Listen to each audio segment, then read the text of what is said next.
Hello everyone, welcome to my channel. This is pro tip number 10। क्या हमें physics के NCERT पढ़ के रिवीजन करना चाहिए? क्या इस समय फिजिक्स के एनसीईआरटी पढ़ना इम्पोर्टेंट है या नहीं है? ऐसे ढेर सारे क्वेश्चन स्टूडेंट के माइंड में आते हैं। तो इस समय हमें दो प्रकार के स्टूडेंट मिलते हैं।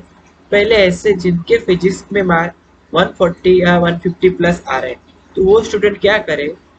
अगर आपने पहले कभी एनसीईआरटी को पढ़ा है, चैप्टर वाइज रीडिंग की है, इम्पोर्टेंट पॉइंट को अंडरलाइन किया है, तो आप अभी रिवीजन करते समय एनसीईआरटी को पढ़िए।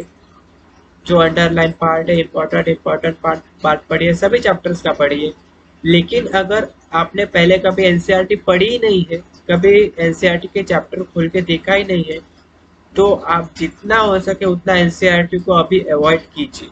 अगर आपको पढ़ना ही है तो आप कुछ कुछ टॉपिक या कुछ कुछ चैप्टर के पढ़ सकते हैं, जैसे कि मॉडर्न फिजिक्स हो गया, सेमीकंडक्टर, मैग्नेटिज्म और ईएम वेव जैसे टॉपिक्स के एनसीईआरटी पढ़िए। और बाकी टॉपिक्स के मैक्सिमम अगर पॉसिबल हो तो अवॉइड ही कीजिए। तो अब दूसरे स्टूडेंट की बात करते हैं जिनको फिजिक्स में मार्क 100 से बिलो आ रहे हैं। तो ऐसे स्टूडेंट तो पहले तो आप एनसीईआरटी की तरफ तो देखिए ही मत, उसको 101% अवॉइड कीजिए। तो आप रिवीजन कैसे करेंगे? आप बस अपने क्लासेस के नोट्स पढ़िए, या फिर आपने नोट्स बनाए होंगे वो नोट्स पढ़िए, उनके फार्मूलाज, थियोरीज, कंसेप्ट बहुत ठीक से पढ़िए। एनसीईआरटी की तरफ ज़्यादा ध्यान देने की ज़रूरत नहीं है, क्योंकि क्या है, नीट के पेपर में 40 to 42 न्यूमेरिकल्स आते हैं एंड 7 to 8 थ्योरी के क्वेश्चन आते हैं। तो न्यूमेरिकल बनाने के लिए आपको एनसीईआरटी पढ़ने की जरूरत नहीं है, आप अपने नोट से न्यूमेरिकल बना सकते हैं। और कुछ थ्योरी के क्वेश्चन जो होते हैं वो भी आप अपने नोट से बना सकते हैं। तो 4-5 थ्योरी के क्वेश्चन के लिए आप पूरी एनसीईआरटी नहीं पढ़ सकते ना, क्योंकि एनसीईआरटी पढ़ने जाएंगे तो आपको कुछ समझ में नहीं आएगा, क्योंकि आपने पहले कभी पढ़ा नहीं, उसकी लैंग्वेज डिफरेंट है, कुछ अंडरलाइन नहीं किया है उस पर। तो अगर आप पढ़ने जाएंगे तो आपके माइंड पे स्ट्रेस बढ़ेगा और आपकी इफिशियंसी कम हो जाएगी, फिर आप अच्छे से रिवीजन नहीं कर पाएंगे।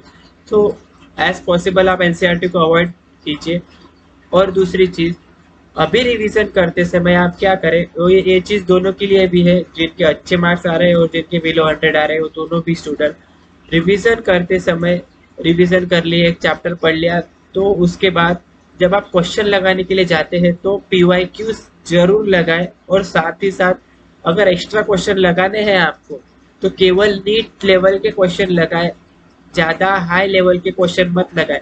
लिटरली बता रहा हूँ, जब जो नीट लेवल के क्वेश्चन आप लगाएंगे उसी से आपको बेनिफिट होगा, आपके मार्क्स बढ़ेंगे, आपकी कमियां आपको पता चलेगी। हाई लेवल पे लगाने के हाई लेवल के क्वेश्चन अगर आप लगाएंगे तो उतना कुछ आपको बेनिफिट नहीं मिलेगा, और नीट में भी वैसे क्वेश्चन आते नहीं है। सो अपने सिंप्लीफाई स्टडी कीजिए and that's all. Thank you.